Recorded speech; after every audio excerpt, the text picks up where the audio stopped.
A very chilling breeze ran up Seifer's spine as he sat down cross-legged in the darkened room. Though the outside air was warm, the inside of the room was along the lines of a refrigerator. Seifer resisted the cold though. The feeling was just a part of his mind, a reaction of nerves and slowing heart. These could be ignored. The figure speaking to him could not. You're doing well thus far, Seifer. Of course I am! Seifer haughtily remarked. I didn't train these past years just to stumble and fall when the time comes. No, of course you didn't. The voice replied. It was intended to be a compliment, but all it sounded to Seifer was condescending. I know humans, and I do. When they have something they really want, really desire, they will go after everything they have. Beautiful creatures they are. Beautiful? Seifer replied, skepticism in his voice. Is something wrong? Seifer lowered his head.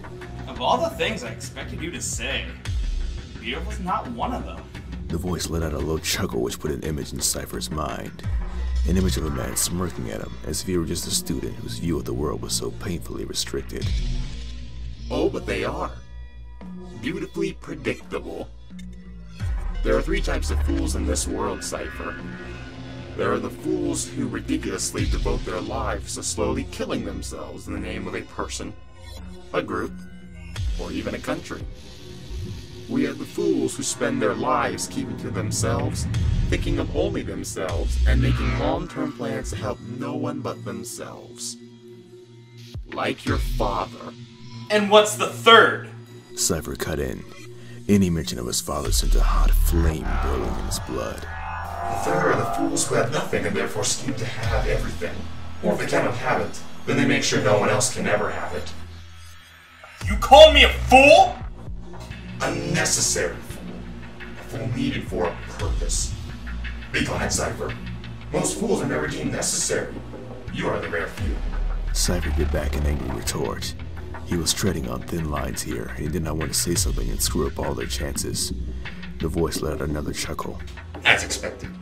You want to say something to defend yourself, but you're not driven enough for fear of losing your chance at your goal. You never fail to meet my expectations, Seifer. That I already knew. We nearly have everything we need. Every night they return with many souls. At least one of the group meets the needed requirement. By this time tonight, or even tomorrow night, we will have enough to free you. This is a moment of rejoicing then, Seifer. So, I have to ask a question. Why do I sense anger coming from you? Not anger. Hesitation. I want assurance. The silence in the air hung over Seifer, which only made him even more unsure, for the silence that pressed down upon him almost felt like anger. What possible assurance could you be? I give you power, knowledge of spells, and my word. These should be enough. But they're not. I know how these deals work. Oh, really? You make promises, yet when we complete our end of the bargain, your kind... Your kind. don't follow through or catch us on some little aspect of the deal we didn't cover. I can't hardly be blamed for incompetent people not thinking of everything through. Stop calling me incompetent! Seifer screamed, his voice sharply piercing every edge, every shadow, every corner of the tiny room. The silence that was there earlier suddenly became a crushing weight as the voice spoke again. Oh, but you are. You are as incompetent as they come. A visionary, yes, but you see, humans themselves have a certain point where their brains do not understand things. Even the Einsteins and the Da Vincis of the world couldn't come close to, as you put it, our kind's intelligence. So understand this. My word is the only assurance you will ever need in this situation. I am willing to help you in your dream and then stay out of your way, Seifer. All you need to do is what you're told, and we all walk out happy. Do not do what you are told, and I will leave you alone altogether. I will not assist you, nor will I spare you when I will be released, and believe me, I will be released. So be a good little fool, and do as you're told. Understood? Seifer breathed heavily before uttering a reluctant, Yes. The presence faded, the weight vanished. all along the last fading words of, Good little fool. Seifer stayed where he was on the floor for a moment, finding it hard to push himself up when he heard the curtains part and a hand take his arm and help him up. Seifer turned to Rai, and then to Fuu and Paine. Fuu had walked over and gently brushing, almost caressing off the dirt on his jacket. Seifer hesitated for a moment before he pulled away from her. Did Kane contact you? Yes. Paine responded. He and his crew have already hit the streets. He expects to come back with all the souls we need for the spell. Good. He paused for a moment as he looked at the group and asked, Sora? Not here. But he should be here soon. He's probably taking the back roads to get here. Are you sure this is a good idea? Letting in Sora on this? He may not understand. You saw how he reacted when we showed him the explosives. He actually reacted more calmly than you did, Paine. Rai pointed out. Yes, you're not gonna let that go, are you? But my point stands. What if he leaves after we tell him? He won't leave. Paine and Rai turned to Fuu, who quite confidently explained her reasoning. Why would he leave? We have given him everything the world outside could not. We gave him friends, a place of belonging, and a goal for life. He wouldn't leave. He's too indebted to us. Tifa's indebted to us. She's been here longer than Sora has been. Why have we not let her in on what we're up to? Tifa's not like Sora. I know you're not blind, Paine. You saw what he became in 2 years. In 2 years, he's managed to gain more infamy and power in the school than the group of us did in 3. It's his name they whisper in fear. And it's his name fighting for our cause. Then why do we keep Tifa here? If she's not doing anything, we should just... Because we don't turn anyone like us away. Seifer cut in. Whether they work or do not, we take care of our own. And Tifa is one of our own. Like Sora is. As if on cue, they could hear the sound of a motorcycle outside, and Rai turned to the tent. That's probably him. I'll go check. As Rai stepped out, Fuu turned to Seifer, who was now finally regaining his strength from his talk with the unseen individual. If you were to look at her, the girl who regarded everything with the same blank expression suddenly showed worry as she crossed the room and placed her hand on his arm, catching his attention.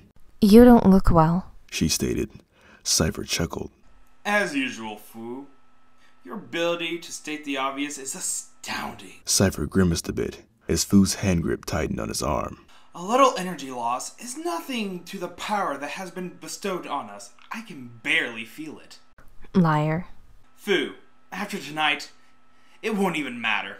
Everything we worked for will finally be upon us. I will have a lifetime to regain lost energy, okay? Promise? She asked. Seifer nodded. Then deliver. If you are dead, then we have nothing to work for anymore. You still have the dream. You are the dream, Seifer. It lives and dies with you.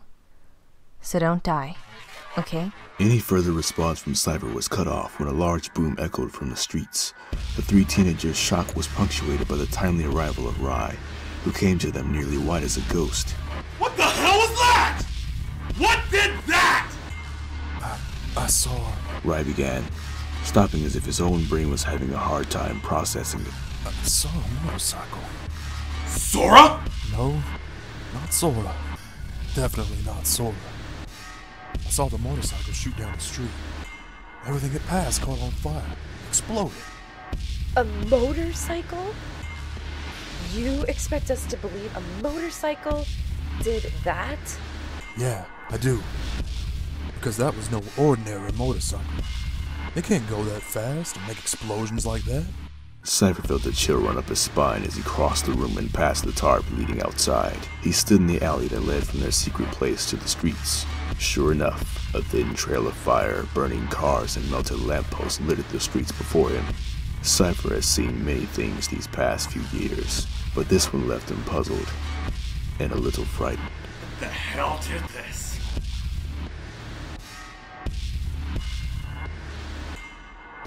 Sora's motorcycle shot through city lights like lightning, burning a thin line in the road and exploding the windows of parked cars, melting street posts and basically causing havoc.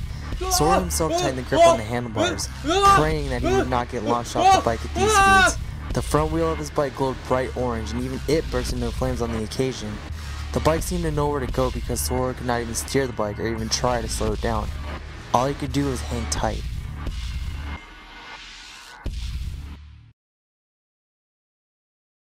Damn it! Kairi swore.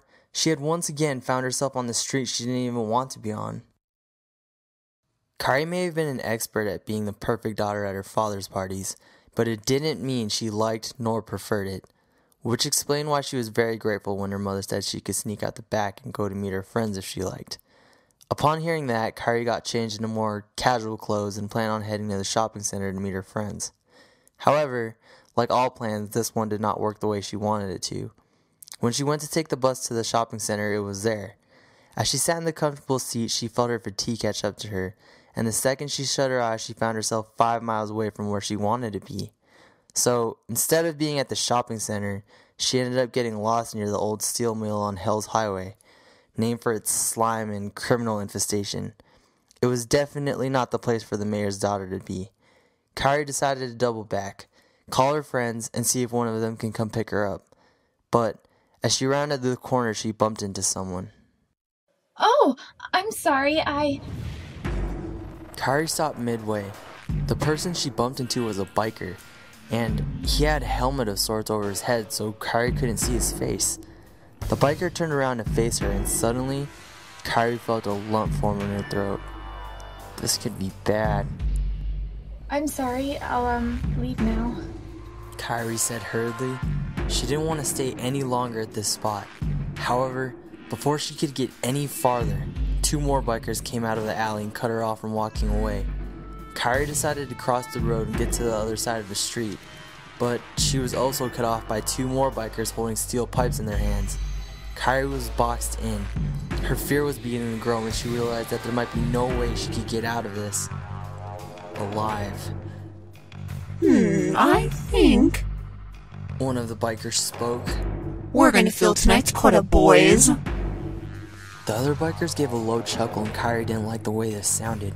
She moved slowly towards the building wall she was being backed into and picked up a crowbar from the nearby trash cans. One of the bikers walked up to her and his arm reached out to grab her. Kairi took her moment and swung the crowbar and it collided with the biker's head. The biker stumbled backwards and knelt over. His helmet fell off his head and Kairi screamed. A rotting skull replaced human facial features. During this brief moment of fear, the 2 bikers from behind her grabbed her arms and held her tight. Kairi shrieked and tried to break free from their grasp, but it was no use, and the biker whose helmet Kairi knocked off got back up and groaned. Call the boss. He's the only one who can extract souls. Tell him we're at the steel mill at Hell's Highway. A nice, secluded place to take her soul. The biker instructed. One of them nodded and ran down the alley.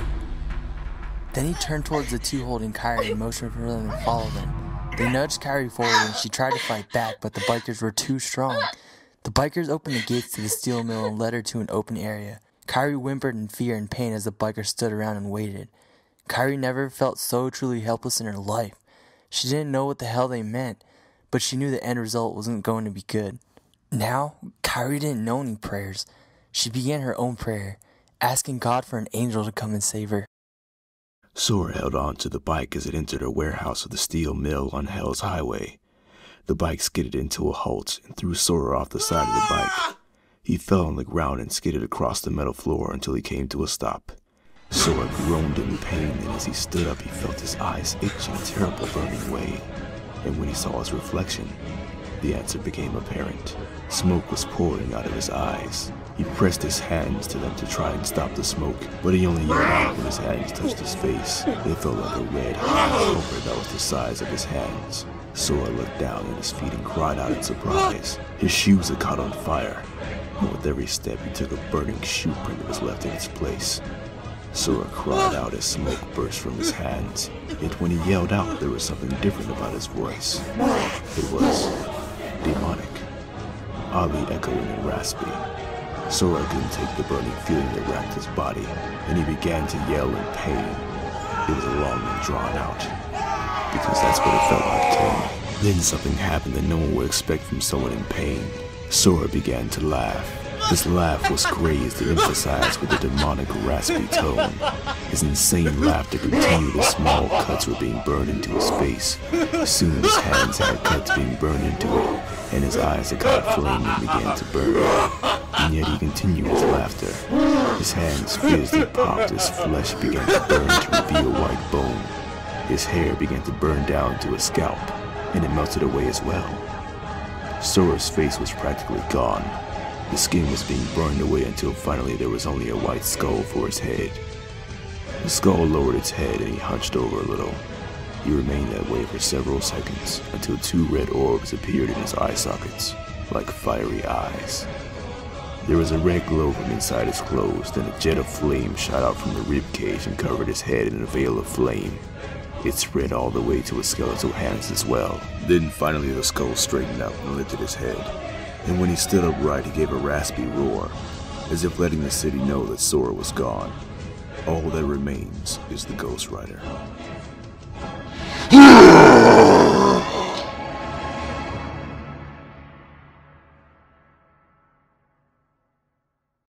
The roar was heard from outside the steel mill. The creatures that had Kairi turned their heads to the building where the roar came from. Is that the boss? The boss doesn't roar like that. One of the bikers pointed at one of his fellow bikers, and then pointed to the building. Go check it out. Kairi, in amidst her fear, had also turned her gaze to the source of the roar. Fearing whatever was in there was far worse than what was out here. She kept her gaze to the warehouse as, dutifully, the skeletal biker moved to the warehouse where the roar came from. He grabbed the large handle and began to slide the doors open. Halfway through, something lunged its hand out and grabbed the biker. A pair of skeletal hands burning bright red with fire. One hand had grabbed the biker, while the other shoved open the warehouse doors, revealing the Ghost Rider, who kept his attention on the demon unfortunate enough to be the one to open the warehouse door. What the hell are you? The biker called out as the Ghost Rider turned its fiery orbs onto him. Then the jaw of the rider began to move in words form, its demonic voice carrying more weight to it than any of these mooks did. Go back to hell and ask, he said, then quickly slamming the biker down on the ground, which ignited in bright red hellfire as it hit the ground, incinerating within seconds.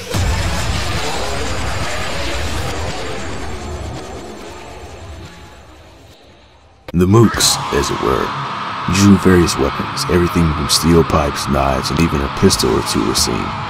Kairi began to struggle in the grip of her captor, hoping to break free, but his grip was too tight. What was worse was the struggle to break free caught the rider's gaze. He snapped his fiery orbs onto her and she froze. The red burning eyes scanned what he saw, taking it all in. Everything from her captivity to the demon holding her, and then back to the mob that was beginning to assemble upon him. you're all going to die. In that split second, the skeletal bikers hesitated and moved. Kairi watched in stunned horror as the Ghost Rider fought these monsters with savage ferocity. He slammed their heads into steel drums, ripped arms from sockets before incinerating them. He even grabbed some of the metal beams lying around and crushed several of them into bone dust. They were all ripped apart, one by one. Every connecting hit, every block and returning attack resulted in the combustion and disintegration of his foes. He entered a state of ferocity. He was focused solely on the surrounding enemies. Everything was in rhythm to him, the snapping of bones when his kicks connected, the eventual sound of burning monsters like war drums in his mind. Perhaps if he wasn't so focused on fighting his enemies, he would hear the sound of the motor running, see the headlights glare at him and get closer. He didn't see it until it was too late. The skeletal bikers who ran earlier were not running away. They were planning to run him over. The car slammed into the Ghost Rider and sent him backwards to the warehouse. His vertebrae got wrapped around some chains on the ceiling and he hung there. He struggled for a moment before the flames seemingly died off around him. His body went slack and he hung there. The car that ran into him shut off and one of the skeletal monsters climbed out. He looked at the rider and back at his few remaining men. That was easy enough. The surviving crew burst into loud laughter that would end up being their last laugh, for they did not notice the flames reignite around the Ghost Rider as he regained consciousness. He grabbed the chains holding his neck and with a powerful pull he ripped them from their place on the ceiling. By then, several of the demonic bikers had stopped laughing, except for the one who hit him with the car. It took him a few extra minutes to realize he was the only one laughing. What? What's going? As he turned around, he too noticed the Ghost Rider was very much alive. The rider gave a jerk on the chain in his hand, and it began to glow bright red. Of mercy? Sorry. Ghost Rider suddenly snapped out the chain. It shot out and wrapped itself around its attacker, who began to yell as the bright red chain seared into him. I'm all out of mercy. He jerked back the chain and it incinerated his victim. Is he out of the line? End of the line! The rest of the gang decided the fight part of fight or flight was over. Now was the time for flight. They turned around and began to run for the exit. Even the one holding Kairi let her go and began to run. The Ghost Rider took a few steps forward before he swung his chain in the air. He turned his skull to Kairi and yelled one word. Duck! With a yell, she dropped to the ground and the rider swung his chain in a wide arc. The searing hot metal soared over Kairi's head and burned through the retreating enemies. Except for one, who also heard the yell and dropped down at the last second. Once the chain safely swung over its head, the creature got back up and ran for the gates that led out of the yard. The Ghost Rider was about to give chase when he stopped and turned to the car that had hit him moments ago. Getting an idea, he walked to the front of the car and grabbed the front bumper with one hand. You can't park your car here. It's going to be towed, he said, and with a mighty heave, he launched the car in the air. It flipped overhead and landed on its wheels, on top of the escaping biker with a metallic crunch. You're welcome. Kairi, understandably, was on the threshold of fainting. Between the near death by undead bikers to the apparent rescue from, well, another undead biker, it was enough to make most people pass out. Somehow, though, she kept her consciousness, breathing heavily as she struggled to keep herself conscious. This was hard to do as now the Ghost Rider was walking toward her. She scooted away from him as far as she could, but that wasn't very far. She closed her eyes as she heard his footsteps get closer and closer until they finally stopped. Are you injured? Kairi slowly opened her eyes and gave a shuddering gasp. The Ghost Rider was now standing right in front of her, staring down at her with those red orbs of fire where his eyes would be. Are you injured? He asked again. Kairi slowly shook her head. Then you need to leave. Now. Kairi opened her mouth to say something, but she was cut off with a loud, Now! Scrambling to her feet, she stumbled her way to the exit, pushing open the gates that led outside, and was about to step through when she turned around and said a quick, Thank you. Even if Kairi waited around for him to respond, which he didn't, he still said nothing. He waited for her to get far enough before he gave a sharp whistle. From the distance, the roar of an engine came to life, and like a horse being called, Sora's motorcycle rolled up to him obediently. The Ghost Rider walked him to the bike, but he did not mount it, not yet. Instead, he placed his hand on it, and fire poured out and into the bike. The moment the fire touched the bike, it began to change. The metal of the bike looked like it had melted and turned to a darkish blue color. The front and back wheels had both caught on fire, but didn't melt away the wheel. Instead, it burned brightly against the darkness. The windshield melted into a dark blue and two yellow eyes appeared on it, making it look like a creature instead of a motorcycle. The Ghost Rider gave an appreciative grunt before swinging his leg over his bike and gunning the engine. The bike gave a demonic roar and he shot out onto the streets, leaving a small trail of flames as he drove off. But as he drove off, he failed to notice the large figure that was watching him drive. With heavy footsteps, the figure moved to the streets and eyed the trail of flames that the motorcycle left. Well, let's put an interesting spin on tonight's events. Should be fun. The Ghost Rider had been driving for hours, like an aimless traveler with no map or sense of direction. The first night is always like this for all Ghost Riders. The human self is suppressed and the spirit takes complete control, acting on its single goal to protect the innocent and punish the guilty. It was probably a good thing that on this night that the spirit was more dominant than the human side, because Sora Shimomura would not have rescued Kairi. However, despite the encounter back then, there hasn't been any more for the whole night. He covered all of Hell's Highway and drove throughout most of the city, and still no signs of any more of those skeletal creatures or where they came from. Of course, he had no idea that the source of the monsters had been following him, patiently waiting for the right moment to strike. That moment happened to be when the Ghost Rider was passing through the city's cemetery. He heard the noise before it hit him, but it wasn't enough to stop it. The Ghost Rider flew off of his bike and crashed through several gravestones, hitting at least 5 before he stopped against the 6th one. He gave a growl as he slowly got up, using the still intact gravestone to steady himself. Across the cemetery he saw his attacker, a skeletal biker like the others, but bigger. The bones were more menacing than the others. This one had horns on its head, and with each footstep it took, it shook the earth. So, this is the legendary Ghost Rider.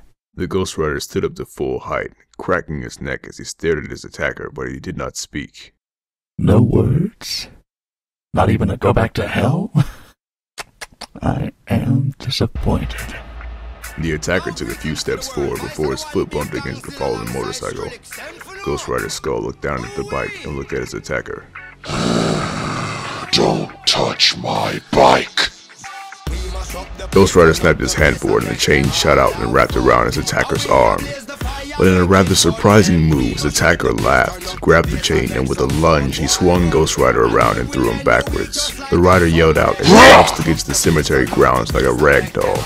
When he finally rolled to a stop, his attacker wasted no time and broke into a run after him.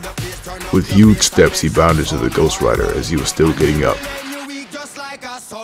He would have him within seconds. The Ghost Rider had to think quickly. Shooting his chain out again, but not at his attacker this time. He directed the chain around 2 gravestones and pulled the chain taut. As he hoped, his attacker tripped on the chain and crashed to the ground, and with the huge bounce he was making, it was quite the crash, which took him to the ground long enough for the Ghost Rider to get up and grab him. Who are you? Who are you working for? The Ghost Rider asked, slamming the creature to the ground when he did not answer. Tell me now, what are your creatures doing? The horned creature laughed in response, and so Ghost Rider slammed him back to the ground. I know they're stealing human souls. I saw all their sins, but I want to know why. Why are they taking human souls? Of all the things to worry about, I would worry about yourself right now.